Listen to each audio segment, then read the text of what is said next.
Kita tidak panjang-panjang karena ibadah kedua cukup dekat jaraknya ya. Tapi saya percaya dari kesaksian tadi, dari doanya, saya percaya semua suka berdoa ya. Kalau sudah punya masalah tidak suka berdoa namanya orang bodoh ya, benar ya? Ya, sudah hidup susah ndak gandol Gusti, iku jenenge hoflok. Ya, hoflok iku koncone tolol ya kan gitu ya. Coba salam kiri kanan katakan jangan jadi orang hoflok ya. Sekarang kita mau belajar tentang doa karena saya tahu bahwa semuanya suka berdoa. Tapi kita akan bicara tentang doa yang berkuasa. Artinya bukan cuma bisa berdoa tapi suka berdoa. Kalau suka berdoa berarti bukan cuma ada masalah berdoa, tapi setiap hari harus berdoa. Dan berdoanya itu isinya enggak cuma minta-minta. Ya, karena yang kita perlukan sebenarnya semuanya sudah ada. Saudara harus ngerti firman Tuhan supaya apa? Supaya tidak dibodohi sama setan. Saudara dan saya ini adalah anak-anaknya Tuhan, katakan amin. Di dalam kitab Roma dikatakan kita ini anak-anaknya Bapa, ahli waris kerajaan sorga. Tapi tidak tunggu maaf ya, nanti mati baru terima warisan. Warisan itu sudah ada ketika di bumi. Warisan untuk diberkati berkelimpahan, tubuhnya sehat, jadi berkat.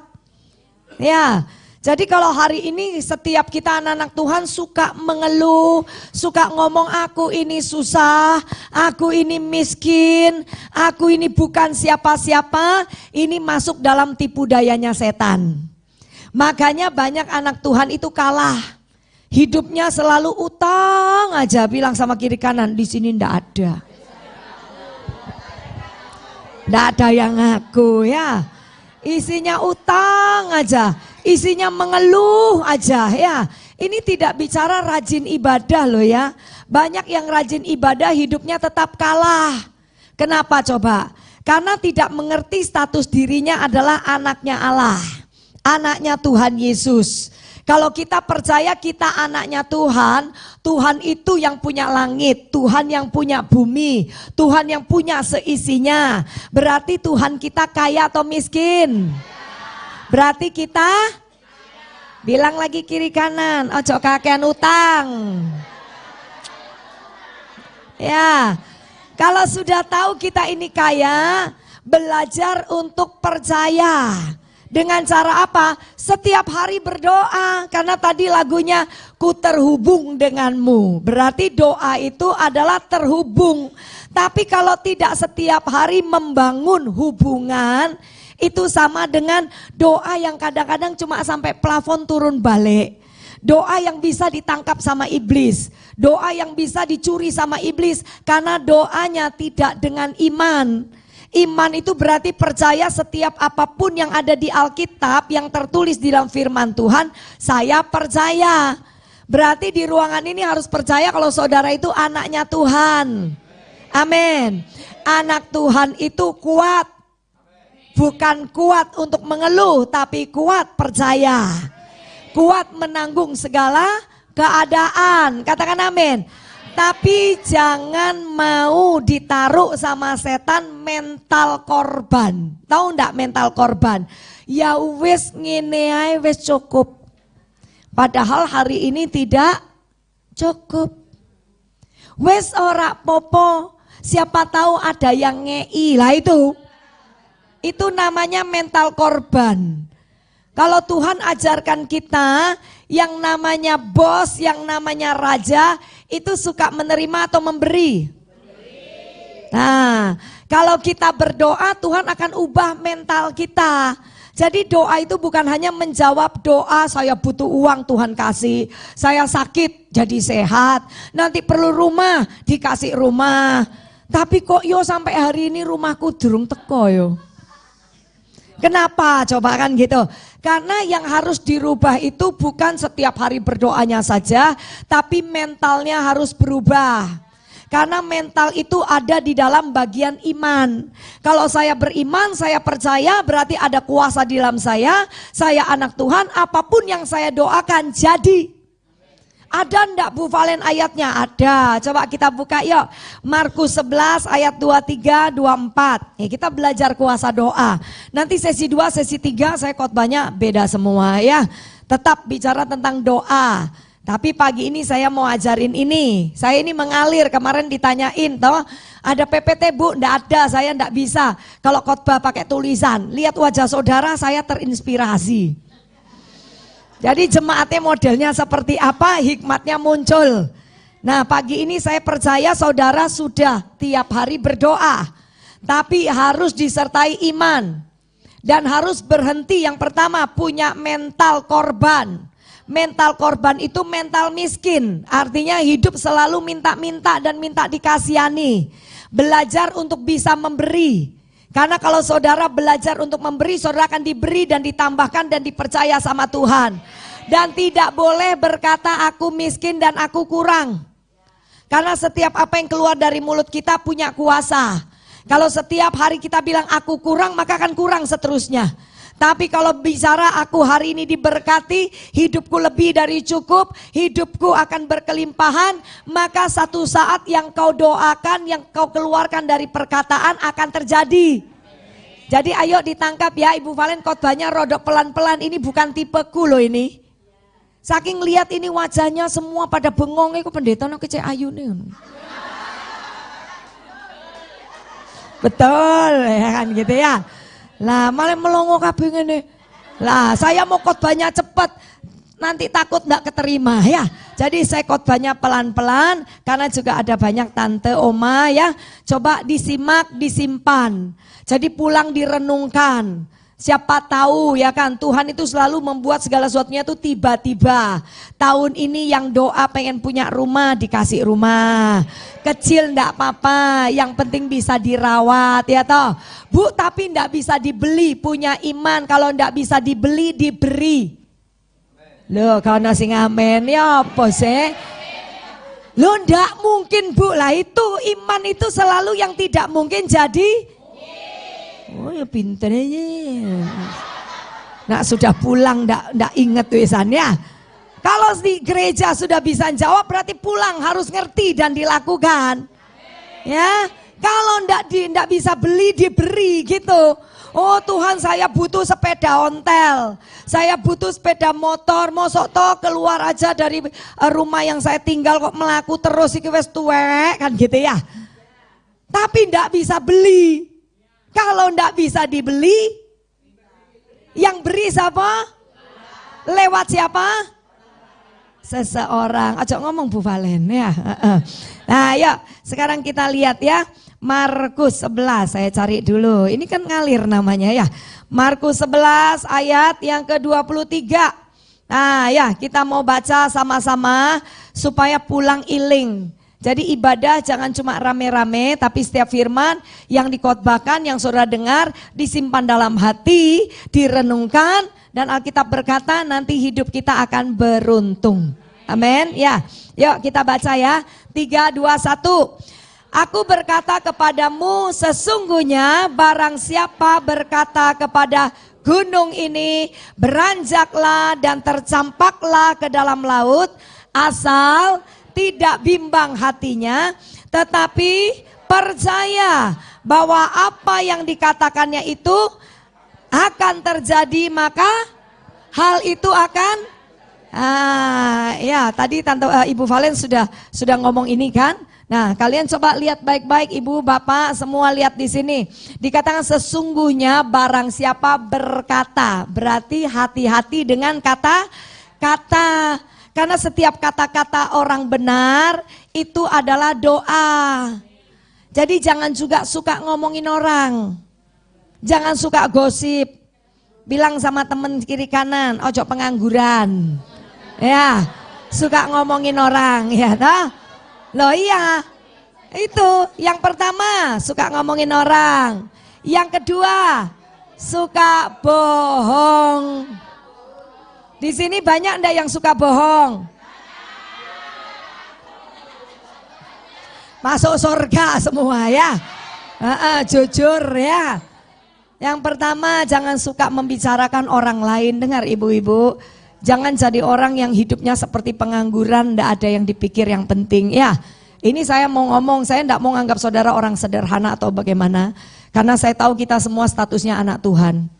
Bedanya mungkin saya hari ini khotbah dan mungkin saya lebih banyak tahu, saudara tahu tapi saudara ndak ngerti, gitu aja. Makanya hidup itu jangan dibuat seperti nganggur ya, sehingga kita itu suka dulit. Ngeliatin orang lain ngomongin orang diberkati kita ngomongin, orang begini kita ngomongin, orang pakaiannya sojo cekak ketok udele diomongi, iku lo bajune kok yo ketok udele, nek masuk angin piye, lo biar noto nek masuk angin kan keroan dewe sih, iya toh, ndak suruh saudara ngeroi, bener sih. Ya, jadi ndak usah bicarakan orang ya. Ada orang mau jahat, ada orang yang mau baik, ndak usah diurusi. Kalau kita terlalu banyak ngurusin orang lain, kita lupa ngurusin diri sendiri. Nah, kalau kita lupa ngurusin diri sendiri, terus ngomongin orang, memfitnah orang gitu ya, maka mulut ini kehilangan kuasa. Sekalipun berdoa setiap hari, mulut ini kehilangan kuasa. Karena Yakobus 3 kan berkata, lidah ini kecil, tapi lidah ini bisa membawa kita kepada kebinasaan. Lidah ini kecil, tapi lidah ini bisa memegahkan segala sesuatu yang kita ucapkan. Bahkan hidup kita bisa dipulihkan kalau lidah kita ini benar. Bahkan lidah ini bisa membawa seseorang masuk ke api neraka. Tapi lidah ini juga yang membawa kita menikmati sorga di bumi, mati masuk sorga. Jadi ayo di sini mumpung banyak ibu-ibu, karena ibu-ibu itu kalau ndak ngomong tuh ndak enak, betul ya? Taltul lah ya. Ya, makanya lidahnya harus dijaga, amin. Yang kedua, jangan suka bohong. Karena bohong itu tidak tidak membuat masalah selesai. Bohong itu akan nambah masalah. Nah, kalau orang suka bohong berarti koncone siapa? Wis pinter kabeh ya. Tapi ya kok bohong terus itu loh ya. Ini atmosfernya ketangkap semua sebabnya ya. Lah, nak suka bohong, suka mengeluh, nanti minta bantuan juga bohong. Oh, banyak saya ketemu dengan anak-anak Tuhan ya sedih. Bohong anak saya sakit padahal anaknya gak sakit. Bohong nanti saya ndak punya uang padahal ono uang. Oh, no icing dibohong gitu ya. Bohong terus. Padahal Alkitab berkata, iblis itu bapak segala pendusta, pembohong. Jadi kalau anak Tuhan katanya suka bohong berarti bukan anak Tuhan tapi anak. Jadi salam kiri kanan katakan kowe anak sapa? Tanya. Ya. Jadi tidak semua yang di dalam gereja itu pasti anak Tuhan. Kalau hidupnya kelakuannya ndak seperti bapaknya, setan akan klaim, wong iki lo anakku. Ya toh, ini lo milikku, walaupun pakai labelnya Kristen, tapi lo hidupnya ndak sesuai firman. Jadi ketika kita berdoa, Tuhan mau jawab, iblis mendakwa, karena iblis itu pendakwa.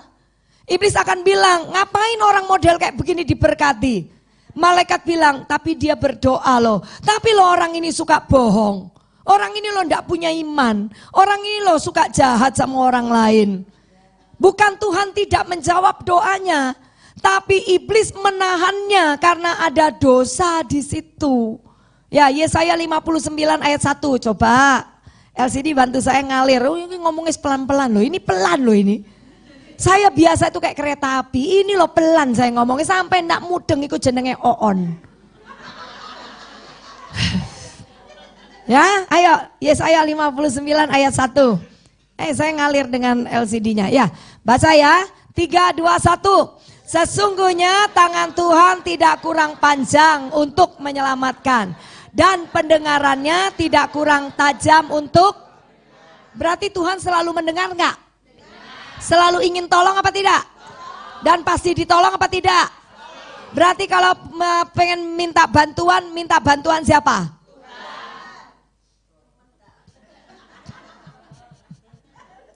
Wes naik kelas ya. Ayo ayat yang kedua. Pokok jumpa saudara-saudara ini pengen tak cekik ya. Yesaya 59 ayat 2, kan sering beberapa wajah jumpa sama saya. Yesaya 59 ayat 2, nah kita lihat. Tetapi yang merupakan pemisah antara kamu dan Allahmu ialah segala kejahatanmu. Bohong itu jahat apa enggak? Ngomongin orang jahat apa enggak? Nah iya gitu loh. Dan yang membuat dia, Tuhan, menyembunyikan diri terhadap kamu sehingga ia tidak mendengar ialah. Lah iya, ayo kita coba berubah semuanya ya. Anak-anak Tuhan di akhir zaman berubah. Ya, jangan hanya bicara tentang makan, pakai. Nanti kalau Tuhan datang yang dimakan, yang dipakai itu tinggal semua. Saudara enggak mungkin, maaf ya, meh mati terus ngomong ini, kirimono sego yo. Gak mungkin saudara ya. Terus ngomong ini itu yo, pakaianku sing paling larang lebokno yo. Enggak ada saudara ya, enggak ada. Ya, saya ngelayani satu oma ini usia 91 tahun. Nah, oma ini asli Ambon ya, dari Ambon. Satu saat cucu kalau enggak salah, ini cucu ya, cucunya si oma ini WA saya karena saya sering pelayanan di tempat mereka di luar kota ya, dan dia cuma bilang, Ibu Valen boleh nggak bantu saya doakan oma saya. Nah saya tahu omanya yang satu lagi. Saya bilang, oma yang mana? Oma sakit kah? Saya bilang gitu. Dia bilang tidak, oma yang di gereja itu. Bukan, itu ternyata itu maminya dia. Ada oma lagi di atas, padahal itu oma sudah mulai tua. Ini ada oma lagi di atas. Saya bilang, kok masih punya oma lagi yang di atas? Ada. Ternyata oma, mama, ada cucu, ada cicit lagi begitu kan. Terus saya bilang, oke, sakit apa? Dia bilang tidak ada sakit, cuma oma sudah tua. Oma umur berapa? 90-an, dia bilang gitu. Saya mikir, tidak ada sakit, sudah tua, terus saya mau doa apa? Kirim pulang. Nemen kok ya.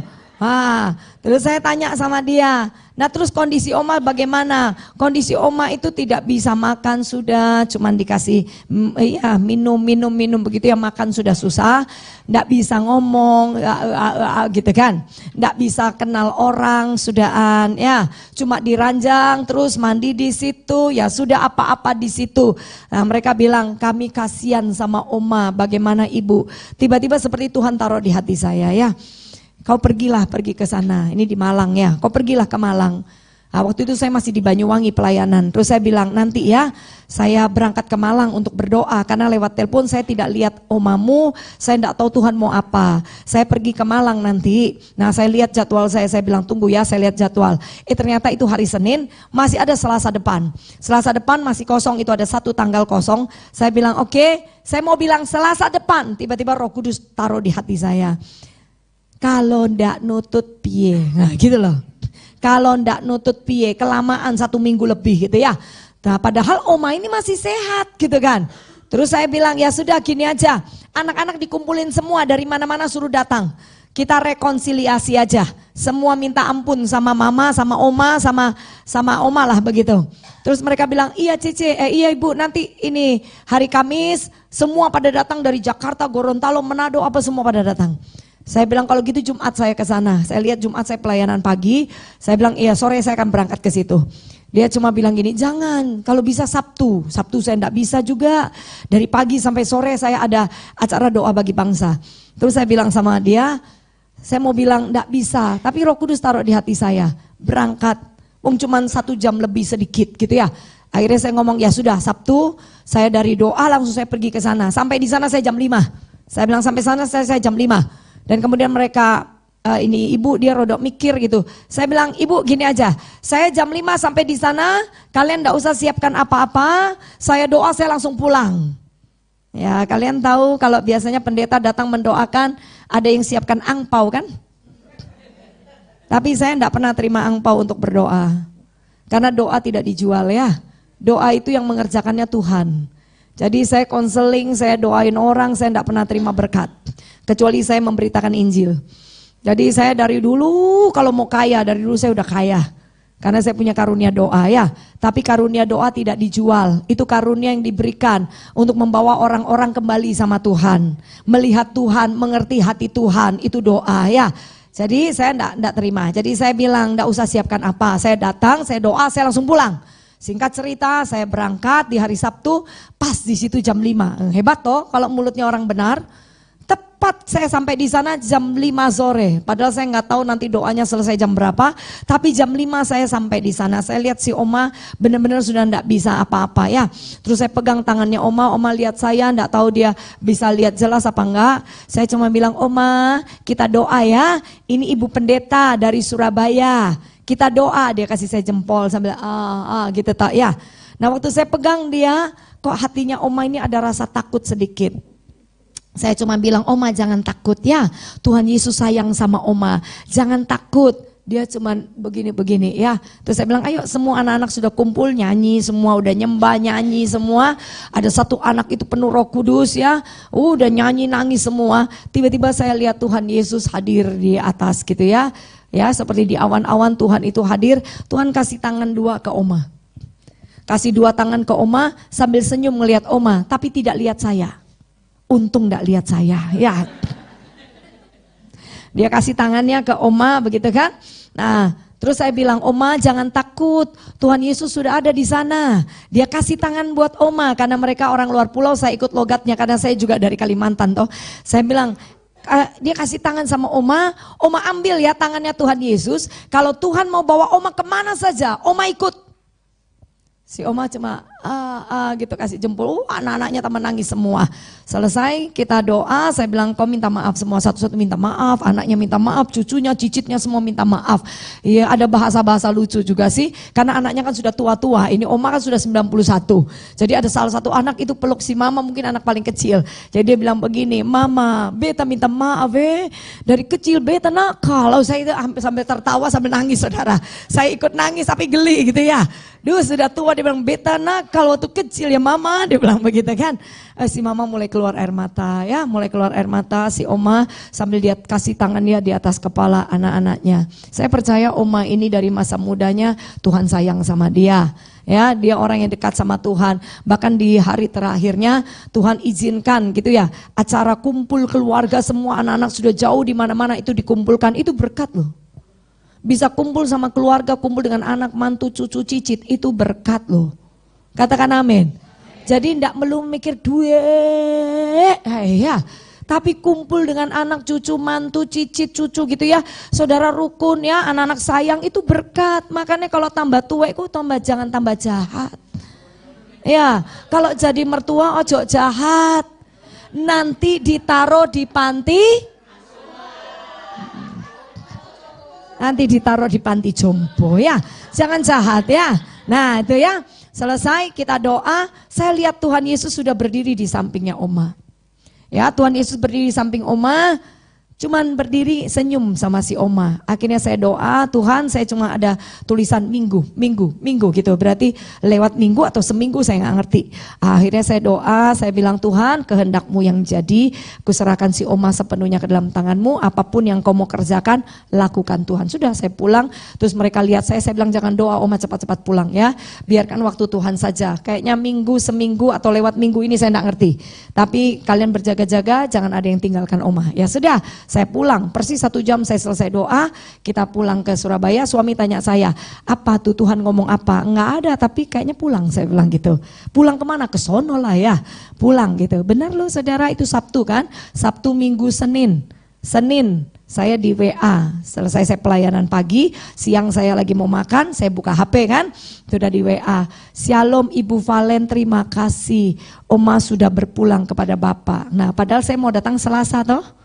Tapi Tuhan bilang kalau enggak nutut gimana, ternyata Tuhan mau bawa dia pulang hari Senin. Nah tapi coba lihat, ini yang jemput Tuhan Yesus sendiri. Ada nggak Bu Valen ngelayanin orang-orang yang akan pulang itu yang jemput setan? Ada, tapi hari ini enggak saya ceritakan ya. Kapan-kapan kalau ketemu lagi tak cerita no setan ya. Ya hari ini kita enggak usah urusan sama setan karena kita enggak ada urusan sama dia. Katakan amin. Dijemput sama Tuhan. Nah ini berkat, di akhir dari hidupnya ini berkat. Tapi saya tidak mendengar ketika mungkin ada yang mau meninggal, dia bilang begini, Ibu Pendeta tolong kasih tahu anak-anak, di lemari ada berlian 1 kilo, tidak ada. Semua itu ditinggal, amin. Makanya iman kepada Tuhan Yesus itu bukan bicara makan atau pakai. Tapi bagaimana hidup kita ini diperbaharui. Bagaimana hati kita ini menjadi baru. Cara hidup kita ini benar-benar cara hidup kerajaan sorga. Makanya kenapa anak-anak Tuhan harus berdoa. Bukan hanya bicara aku perlu makan nanti Tuhan siapkan. Aku perlu uang nanti Tuhan buat mujizat. Tidak. Tapi ketika kita berdoa dengan iman dengan sungguh. Kita semakin mengenal siapa Tuhan yang kita sembah.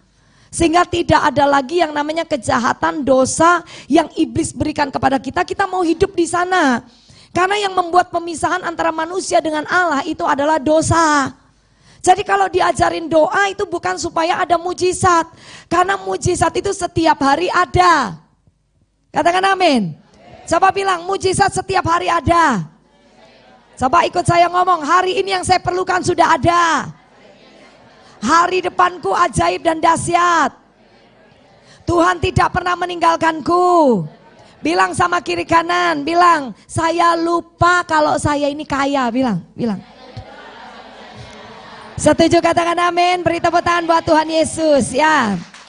Nah, kita kembali ke ayat yang ke-24. Selesai setelah ini, pulang ya. Markus 11 ayat 24. Ayo coba lihat. Markus 11 ayat 24 ya toh. Tadi dikatakan bahwa barang siapa berkata, 23 dulu dah. Ini belum selesai saya ajarin ya. Markus 11 ayat 23. Naik lagi. Nah, aku berkata kepadamu, sesungguhnya barang siapa berkata. Berkata ya, berarti dijaga perkataannya ya. Berkata kepada gunung ini, beranjak dan tercampaklah, terlemparlah ke dalam laut asal tidak bimbang tetapi percaya. Berarti percaya itu waktu berdoa saja atau setelah berdoa juga tetap percaya? Karena ketika kita berdoa, wah iman itu rasanya wow gitu ya. Tapi ketika keluar dari kamar doa, keluar dari gereja, kenyataannya doanya itu sudah dijawab atau belum? Tapi dengan iman kau percaya enggak kalau sudah dijawab? Nah ini yang harus tiap hari dibangun. Makanya setiap hari harus supaya tidak berhenti untuk percaya. Katakan amin. Terus ya, asal tidak bimbang hatinya tetapi percaya bahwa apa yang dikatakannya itu akan terjadi. Ya, tahu ya, ngerti ya? Pulang kita berubah. Khususnya kita dengan Tuhan. Yang lainnya lewat dulu. Pokoknya saya sama Tuhan hubungannya diperbaikin dulu. Kalau hubungan kita dengan Tuhan diperbaikin, semuanya beres. Ya, coba lihat ya. Bahwa apa yang dikatakannya itu akan terjadi, maka hal itu akan terjadi baginya. Ayat 24, kita lihat. Yuk, saya pelan-pelan loh, ini pelan banget saya ya. 24. Karena itu aku berkata kepadamu, Tuhan Yesus ngomong kepada murid-murid, dia ngomong sama kita. Apa saja yang kamu minta dan doakan, percayalah bahwa kamu telah menerimanya, maka hal itu akan diberikan kepadamu. Nah, coba perhatikan pelan-pelan ayatnya. Karena itu aku berkata kepadamu, apa saja. Apa? Berarti ini banyak hal atau cuma satu hal? Semua hal atau satu hal? Berarti ada enggak yang kita anggap hidup kita tidak bisa diubahkan, tidak bisa dipulihkan, tidak ada mujizat, kita anggap gitu ya. Ada enggak menurut saudara? Coba jawab saya. Satu aja yang menurut saudara Tuhan enggak bisa jawab, coba kasih tahu saya. Ada enggak yang Tuhan enggak bisa jawab, yang Tuhan enggak bisa kerjakan? Satu aja. Kalau ada nanti saya pindah Tuhan. Serius? Ada enggak? Enggak ada. Lah kenapa kita tidak percaya? Kok kita lebih mengandalkan manusia daripada mengandalkan Tuhan? Kenapa kita tidak percaya bahwa hidup kita inilah hidup yang diberkati? Karena Alkitab mencatat ini, apa saja yang kamu minta dan doakan, percayalah bahwa kamu telah menerimanya, sudah nerima. Jadi setiap kali berdoa percaya sudah jadi, sudah ada, katakan amin. Maka hal itu akan diberikan kepadamu. Nah kalau saudara bicara miskin, saya dengan suami sudah pernah miskin minus sampean. Ndak punya rumah wis pernah, ndak punya kendaraan wis pernah, ndak punya duit, ndak punya emas, ndak punya aset, ndak punya apa-apa, dan ndak punya siapa-siapa yang bisa nolong. Wis pernah. Nendak saya ndak mau jadi pendeta. Ngapain saya jadi pendeta nek saya ndak kenal Allah saya? Apa yang saya bisa ajarkan buat saudara kalau saya ndak kenal Allah saya? Karena mengenal Kristus itu bukan teori. Mengenal Kristus itu hidup di dalam Kristus dan firman tinggal di dalam kita. Termanifestasi dalam kehidupan kita setiap hari. Saya ngomong yang dulu aja wes ya, dulu gitu ya. Kalau yang sekarang saudara bilang, iya mah ibu kan pendeta saiki ya gitu ya. Dulu sebelum saya jadi pendeta ya. Karena saya tidak sekolah pendeta loh. Saya ini sekolah sarjana ekonomi. Saya jadi pendeta itu karena peristiwa hidup dan kamar doa. Yang naikkan saya ke mimbar itu Tuhan. Sudah 33 tahun saya pelayanan. Dari pertama saya bertobat, saya dari kecil papa saya ateis, mama saya Konghucu. Nah, ketika pertama kali saya bertobat ketemu Tuhan Yesus, itu mengubah seluruh hidup saya. Saya lahir dari keluarga yang miskin. Saya lahir dari keluarga yang diktator. Jadi saya ini tumbuh menjadi pribadi yang kesakitan. Sakit jiwa, tahu ya sakit jiwa ya. Gampang marah, gampang ngamuk, gampang tersinggung, gampang menyakiti diri. Merasa hidup itu tidak ada artinya, tidak punya tujuan. Saya pengen bunuh diri bolak-balik. Saya merusak diri saya, tidak karu-karuan. Sampai di usia 19 saya ketemu sama Tuhan. Ketemu sama Tuhan tuh iseng pergi ke gereja. Singkat cerita saya ketemu sama Tuhan. Dan ketika ketemu sama Tuhan saya baru tahu ada satu pribadi yang tidak pernah bertanya kamu punya apa. Tapi dia memberikan cintanya buat saya. Nah singkat cerita saya bertumbuh di dalam iman percaya. Tiba-tiba saudara di tahun yang kesekian, tahun keempat kalau tidak salah ya. Tahun keempat saya udah jadi Kristen. Tapi tiap hari saya berdoa setiap hari 1 jam sampai 3 jam. Tidak pernah bolong. Saya melatih diri saya di sana karena pendeta saya ngomong, tidak sanggupkah kau berjaga-jaga 1 jam supaya kau tidak jatuh dalam pencobaan. Karena yang namanya roh penurut daging itu lemah. Saya enggak ngerti waktu itu kenapa harus berdoa. Ternyata 10 tahun kemudian saya ikut Tuhan. Saya lewatin anak laki-laki saya meninggal. Kemudian suami saya bangkrut total. Ya, saya sakit 7 tahun, rahim saya sobek, kantong kemih saya bocor. Saya belum jadi pendeta waktu itu. Tuhan izinkan hari itu menjadi ujian iman saya yang terhebat sampai saya bisa ada di atas mimbar. Ya, Tuhan yang promosikan. Tapi sebelum-sebelumnya masih kuliah, saya sudah punya iman, tapi iman yang seperti ini, iman sebesar biji sesawi. Kecil, tapi asal ada iman di sana dan berdoa dengan sungguh-sungguh bisa perintahkan yang namanya gunung pindah ke laut. Katakan amin. Iman kecil saja bisa pindahkan gunung. Bayangkan kalau imannya besar. Saudara bisa kuasai Surabaya bersama dengan Tuhan. Amin. Nah cuma kayak haha, you know haha. Coba ngomong haha. Gitu pakai bohong. Ini haha gitu pengen mengeluh kiri kanan. Cuma haha ini loh saudara ya. Wong ini loh iman kecil bisa perintahkan yang namanya gunung pindah ke laut. Cuma makan tok banyak mengeluh. Makan tok urusan perut tok kita bohong. Masuk enggak sih jadi anak kerajaan sorga model kayak begini? Lah iya.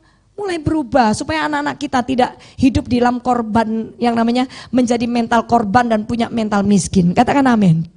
Ya, nah akhirnya suatu saat kita mau menikah ya, sama-sama kita dari keluarga kere, you know kere, ya kita berdua orang tidak punya lah ya istilahnya, orang tua tidak akan bisa bantu kita, mau menikah tidak punya uang, mau punya rumah tidak punya uang, tapi punya iman, akhirnya kita ngobrol, suami pacar saya ngomong begini, mantan pacar saya ya, nanti kita nikah, kita kos, waduh kos saudara ya. Saya ini izin jawab masih kuliah, saya izin jawab gini, kita ini anak Tuhan kok pakai kos-kos segala macem, masa ndak percaya bisa tuku omah, terus dinaik no sedikit sama pacar saya, nek gitu kita kontrak, aku mau kontrak, tuku, akhirnya pertanyaannya, duwe sopo, saya bilang wes pokoknya koko kerja. Saya juga berdoa, sembari lulus kuliah saya juga kerja. Saya bilang kita berdoa, terserah nanti bagaimana Tuhan. Tapi saya percaya beli. Pacar saya juga dari kos-kosan, kalau mau pergi ke tempat kerja, 1 jam perjalanan, dia berdoa di jalan. Ternyata doa itu punya kuasa kalau didoakan dengan sungguh-sungguh, amin. Ya, pergi itu setiap hari seperti itu. Ke kantor, berdoa, karena mau nikah butuh duit, ndak ada uang, ya. Yang namanya menikah butuh rumah, ndak ada uang, bilang kiri kanan ndak ada uang. Ya, saya mau ajarkan enggak usah pusing sama uang, yang penting pusing sama iman. Kalau imanmu enggak bagus, enggak usah mikir uang. Tapi kalau misalnya imanmu bagus, uang akan mikir saudara, ya. Nah, akhirnya saudara sudah begitu berjalan waktu. Akhirnya si pacar bilang gini, ya sudah, ayo kita tiap minggu itu pergi cari rumah. Kita kan kosnya di Surabaya, kita cari di Sidoarjo, cari di mana. Ketemulah di Sidoarjo, lihat harganya, ketemu.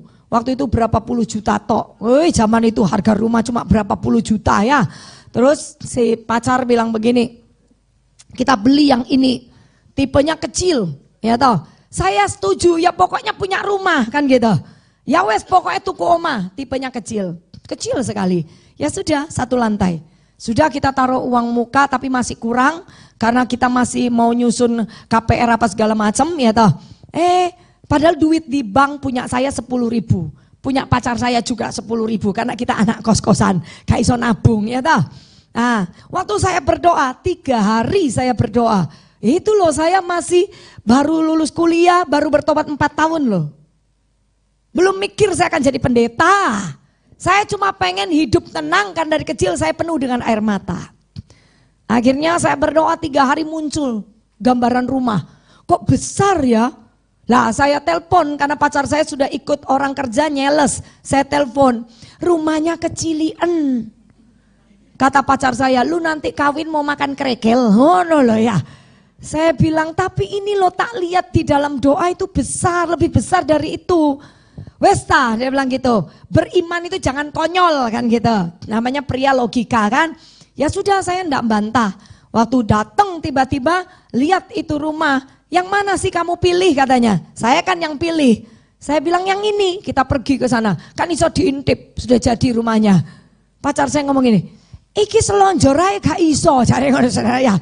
Lah kok wastafel di depan tempatnya ruang tamu. Saya bilang lah ya kan sudah dibilang cilik.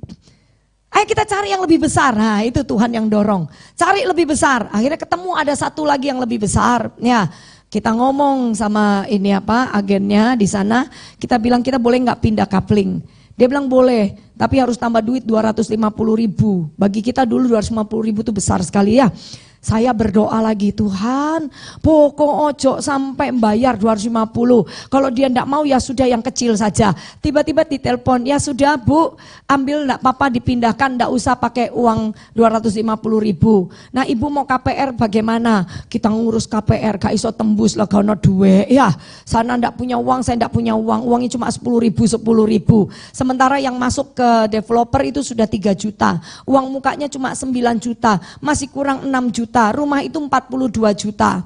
Ya berarti masih kurang 38 jutaan begitulah. Pokoknya 38 juta, 39 juta. Aku ngomong sama suami saya, pacar saya tunangan waktu itu. Saya bilang, kau bicara sama bosmu di Jakarta, suruh minta slip gaji supaya bisa ngurus KPR. Kan enggak ngerti ya toh. Terus saya di kantor tempat saya kerja, saya hitung-hitung, gila rumahnya 42 juta, nanti sama bunga jadi 60 juta. Kok eman ya, iso tuku omah separo. Lah kan orang goblok ya. Iso tuku omah separo. Saya dulu itu bodoh loh. Bodoh berpikir sederhana. Makanya orang sederhana itu sebenarnya gampang sekali nerima hatinya Tuhan. Orang yang sok pinter itu yang susah diajari. Tapi kalau sudah sederhana enggak bisa diajari. Lah iki goblok bin hoflok. Nangkep ya? Ah ya, saya sederhana banget, saya bukan anak pintar-pintar banget ya.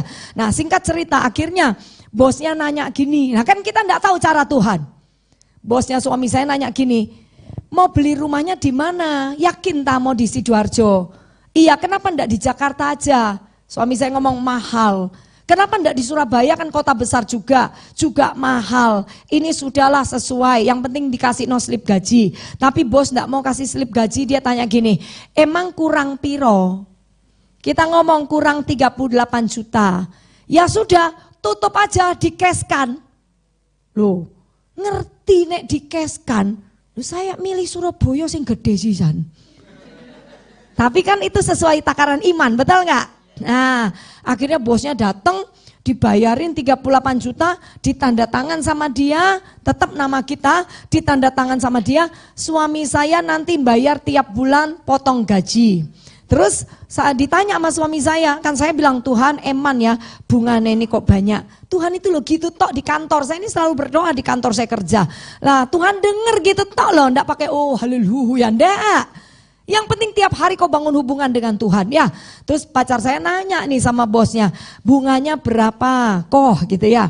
Si koh bilang begini, saya lo ndak minta bunga, pokoknya flat aja segitu, kamu bisa potong berapa tiap bulan sampai lunas. Nah coba Tuhan pakai cara, akhirnya 3,5 tahun rumahnya lunas semua. Beri tepuk tangan buat Tuhan Yesus ya. Nah ini cara Tuhan, yang penting ada imannya di situ. Jadi bukan masalah rumahnya, tapi masalahnya kita punya Tuhan yang hebat. Jadi mulai hari ini pulang ke rumah berdoa yang benar, jangan suka ngomongin orang, jangan suka berbohong, katakan amin. Dan imannya tiap hari itu dibangun dengan hubungan intim sama Tuhan. Boleh nggak minta? Boleh, justru harus mintanya sama, jangan minta sama tetang, dan tidak boleh Setuju, katakan amin. Beri tepuk tangan buat Tuhan Yesus. Yuk bangkit berdiri semua. Haleluya. Jangan nek utang kepala kita sakit tiap hari ya. Ketemu orang yang ngasih utangan sama kita jantungnya deg-degan. Nanti belum bisa bayar utang kita udah mati kena serangan jantung ya. Jangan ya. Ayo hidup jadi orang yang merdeka. Apa yang ada kita ucap syukur ya. Mari sekarang pejamkan mata semua. Coba taruh kedua tangan di dada. Saya percaya beberapa dari saudara sudah nangkap khotbah pagi hari ini. Terutama siapa tadi? Ibu Erna yang tadi jatuh itu ya. Ya luar biasa, pemeliharaan Tuhan itu dahsyat.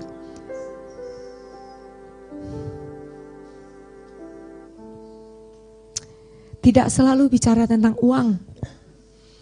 Ketika tadi kesaksian itu, saya melihat kebaikan Tuhan, menyaksikan, mendengar, dan menikmati di hati saya. Kita semua pernah mengalami Tuhan tolong.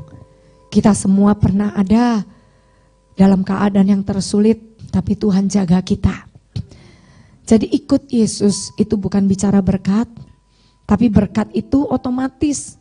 Berkat itu bonus, berkat itu memang haknya kita. Tapi ikut Tuhan itu adalah tahu bahwa kita ini berharga buat Tuhan. Kita ini disayang sama Tuhan. Nggak ada satupun di ruangan ini yang dibedakan sama Tuhan. Saudara dan saya di hadapan Tuhan itu sama. Cuma bedanya mungkin saya lari duluan, saudara belum lari. Yuk waktunya kita lari sama-sama. Ada banyak hal yang Tuhan sudah siapkan untuk saudara. Kau harus ambil bagianmu dengan doa yang tekun, dengan doa yang tidak putus-putus, dengan ucapan syukur, dengan kekuatan iman, percaya dan ubah setiap perkataan mengeluhmu. Ubah setiap perkataan yang tidak percaya itu. Ubah dengan iman dan percaya apa yang kau doakan, yang kau percayai itu jadi. Nah sekarang yuk ambil 1-2 menit biar pemain musik main musik. Saudara sembari mereka menyembah di dalam musik, saudara berdoa di tempat engkau sedang berdiri di sana. Uramahasyakarala patakandaya lapata. Kinahabasikarala patakaya labata sanda. Syadayara. Kindarala nabahase. Ya rala nabayara nabayase. Haleluya, Yesus, kami percaya Tuhan, Allah yang memelihara kami. Engkau Bapa yang baik, Bapa yang setia, tak pernah tinggalkan, tak pernah kecewakan kami. Terima kasih Tuhan. Mari berdoa. Syandarala patakayarala, berdoa. Apapun yang hari ini kau percaya kau akan menerimanya. Berdoa dengan bahasa saudara yang biasa kau berdoa dengan Tuhan. Kau mau berbahasa roh, kau mau berbahasa Indonesia, berdoa. Dia adalah Tuhan yang punya telinga yang tajam untuk mendengar. Tangannya tidak kurang panjang untuk menolong. Dan pagi hari ini percaya dengan dengan iman. Yang sakit sembuh dalam nama Yesus. Yang miskin kaya dalam nama Yesus. Yang terikat dalam setiap ikatan-ikatan masa lalu, kutuk-kutuk, sakit hati dalam nama Yesus. Kami bakar dengan api Roh Kudus. Bebas merdeka dalam nama Yesus. Menjadi anak-anak kerajaan sorga yang hidup di bawah tingkap langit yang terbuka. Aku berdoa tidak ada orang miskin di sini. Semua diberkati oleh Tuhan. Setiap utang-utang akan diselesaikan di tahun ini. Dan tidak ada utang lagi. Kami akan hidup dengan mujizat yang datangnya daripada Tuhan.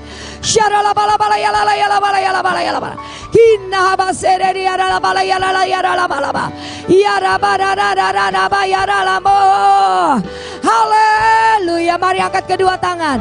Aku punya Tuhan yang besar, yang telah berjanji dan sanggup menggenapi. Imanku bersepakat, percaya kuasanya. Ku terima sekarang kemenangan darimu. Yuk angkat suara lebih lagi, sama-sama angkat wajahmu. Bilang sama Tuhan, haleluya. Aku punya Tuhan yang besar, yang telah berjanji dan sanggup menggenapi. Imanku bersepakat, percaya kuasanya. Ku terima sekarang kemenangan darimu. Biar musik saja, saudara angkat kedua tangan saudara, angkat wajahmu di hadapan Tuhan. Yang bisa bahasa roh, yang bisa bahasa roh, bangkitkan imanmu. Biarkan Roh Kudus yang mengajarkan engkau berdoa. Curahkan isi hatimu kepada Tuhan. Sebelum tinggalkan ruangan ini kau harus percaya, setiap doamu sudah dijawab oleh Tuhan. Sebelum keluar dari gereja, kau harus percaya mujizat itu menyertai langkah kaki orang benar. Mujizat demi mujizat menyertai langkah kaki orang benar. Curahkan isi hatimu dan katakan haleluya, haleluya, haleluya, haleluya. La bara la bala bala bala, kinara la bara la bara la bara la bala ya la bara la bara, shara la bara la bala bala ya la bara la bala, kinna base, shara la bala ya la bala, nara ya sere, kinara la bara la nama ya la mo, kiara base, shara la bala ya la bala, urabakana base dia dara maka. Kinna ya la bala ya la bala ya la bala ya la bala ya la ba, sherana bayana nabo. Glory, lebih lagi bersama. Aku punya Tuhan yang besar, yang telah berjanji dan sanggup menggenapi. Imanku bersepakat, percaya kuasanya. Ku terima sekarang kemenangan dan yo sekali lagi goncangkan sorga. Bersama-sama angkat suaramu. Aku punya Tuhan yang besar, yang telah berjanji, amin. Ya, katakan, aku percaya imanku akan mengerjakan perkara-perkara besar bersama dengan Tuhan. Ku terima sekarang, ku terima sekarang. Mimbar saya serahkan kembali. Ku terima sekarang kemenangan darimu. Kami mengucap syukur Tuhan, Engkau berbicara kepada kami mau mendengar suaramu dan kami mau taat Tuhan. Terima kasih banyak buat suaramu yang begitu kuat hari ini Tuhan. Berkati Bu Valen dengan keluarganya dan pelayanannya. Kiranya Tuhan memakai hamba-Mu ini lebih hari lebih dahsyat lagi. Buat kemuliaan nama-Mu Tuhan. Terima kasih banyak. Dalam nama Tuhan Yesus kami berdoa mengucap syukur. Amin, amin. Thank you Bu Valen. Saya